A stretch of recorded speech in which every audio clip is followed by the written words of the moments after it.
Shalom, selamat pagi Bapak, Ibu, Saudara.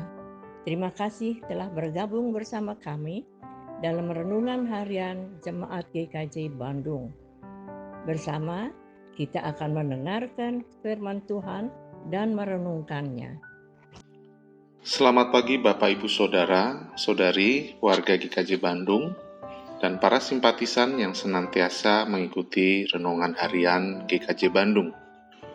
Pagi ini, Jumat 28 April 2023, kita bersama-sama merenungkan firman Tuhan yang terambil dari Galatia pasal 5, ayat yang ke-16, 24, dan 25. Demikian, maksudku ialah, hiduplah oleh roh, maka kamu tidak akan menuruti keinginan daging. Barang siapa menjadi milik Kristus Yesus, ia telah menyalibkan daging dengan segala hawa nafsu dan keinginannya. Jikalau kita hidup oleh roh, baiklah hidup kita juga dipimpin oleh roh. Judul renungan pagi hari ini adalah Menyirami Ilalang Kehidupan. Bapak, Ibu, dan Saudara terkasih, barangkali ada di antara kita pernah memperhatikan bagaimana suatu tanaman ilalang itu tumbuh dan berkembang. Awalnya dia tumbuh seperti tanaman yang lain saat masih tunas. Kecil dengan bentuknya yang hampir sama dengan tanaman tunas lainnya. Seperti tanaman padi ladang misalnya. Pada tahap perkembangan selanjutnya, bisa saja ilalang ini akan tumbuh lebih besar atau lebih banyak dan lebat dibanding dengan tanaman lain tersebut. Tanaman ilalang akan tumbuh dan menjadi lebih menguasai dibanding tanaman lain.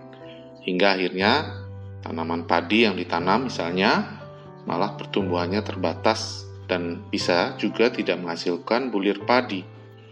Karena zat hara yang dari tanah lebih banyak diambil oleh ilalang ini.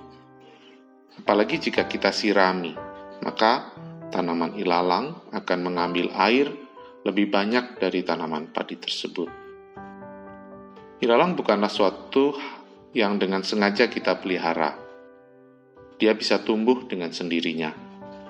Namun, saat merenungkannya, kita menyadari bahwa terkadang kita menyirami ilalang dalam kehidupan rohani kita, sehingga kita justru memperkuat keinginan daging yang menghambat pertumbuhan kita.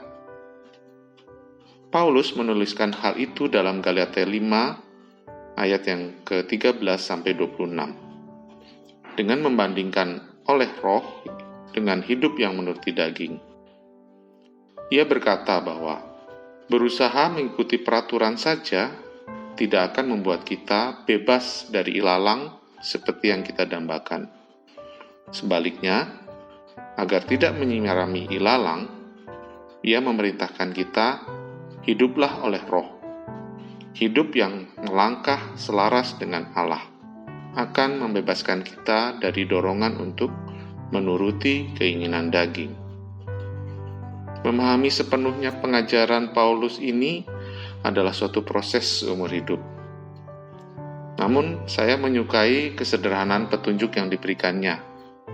Alih-alih menumbuhkan sesuatu yang tidak diinginkan dengan memperkuat nafsu diri yang mendahulukan kepentingan sendiri, langkah baiknya kita membangun hubungan kita dengan Allah, yang akhirnya menghasilkan buah dan menuai kehidupan yang saleh. Mari kita renungkan. Bagian mana saja dalam kehidupan rohani Anda atau kita semua yang perlu dibersihkan dari ilalang? Bagaimana kita dapat semakin berserah kepada Allah dan hidup selaras dengannya? Mari kita berdoa. Bapa, terkadang aku menyirami ilalang dalam hidupku. Tolonglah aku untuk memilih berjalan seiring denganmu, supaya Engkau dapat menghasilkan buah roh-Mu dalam hidupku. Amin.